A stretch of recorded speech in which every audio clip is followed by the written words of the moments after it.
Bumi adalah satu-satunya planet yang diketahui memiliki lautan air cair di permukaannya.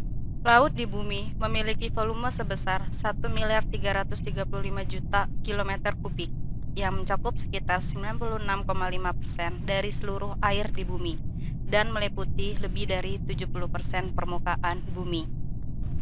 Sementara itu, 1,74% air di bumi dapat ditemukan dalam bentuk beku di es laut Samudra Arktik, lapisan es Antartika dan laut-laut di sekitarnya, serta berbagai gletser dan endapan es di permukaan di seluruh dunia.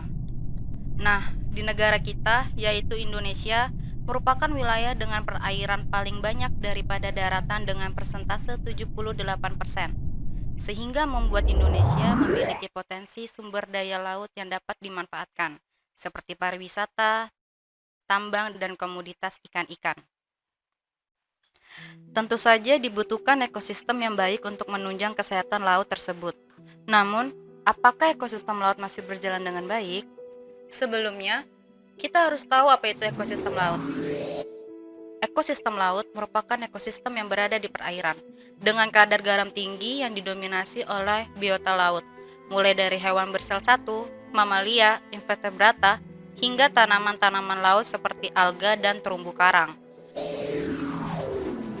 Apakah ekosistem laut masih berjalan dengan baik? Dikutip dari indiatimes.com, Indonesia menempati peringkat 2 sebagai negara penghasil limbah laut terbesar di dunia setelah negara Cina. Ini membuktikan bahwa Indonesia ternyata belum mampu untuk mempertahankan ekosistem laut. Berdasarkan data The World Bank tahun 2018, 87 kota di pesisir Indonesia memberikan kontribusi sampah ke laut, diperkirakan sekitar 1,27 juta ton. Kategori sampah laut nomor 1 ditempati oleh plastik, diikuti oleh besi, kaca, karet, olahan kayu, kain, dan lainnya. Bila dilihat secara global, sampah plastik mendominasi permasalahan pencemaran di laut dengan angka 60-80% dari jumlah total sampah di dunia. Bahkan, pada tahun 2025, rasio plastik dibanding ikan di samudra diperkirakan menjadi 1:3.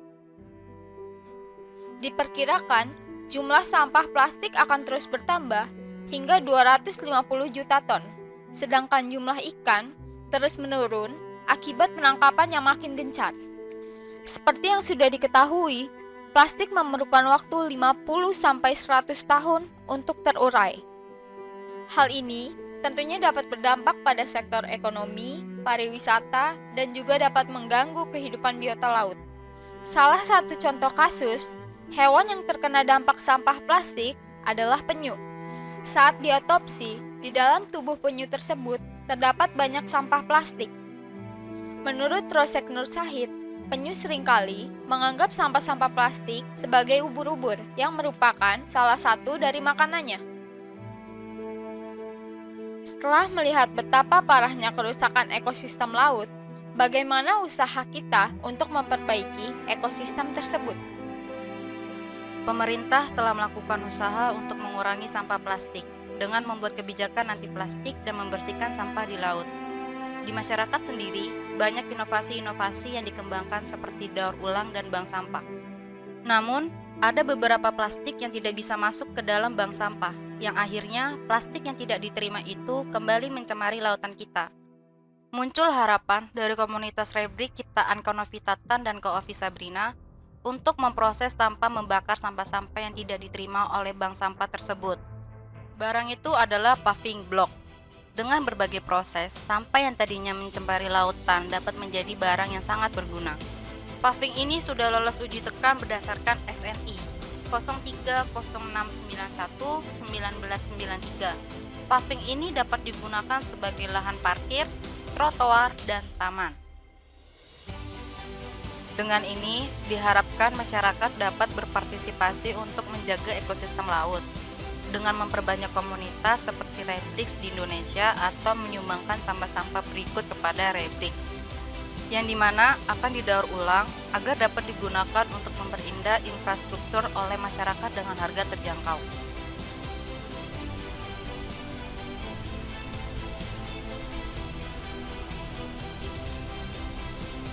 Sekecil apapun langkah yang kita berikan untuk laut, maka laut juga akan memberikan penghargaan terbaik untuk kita.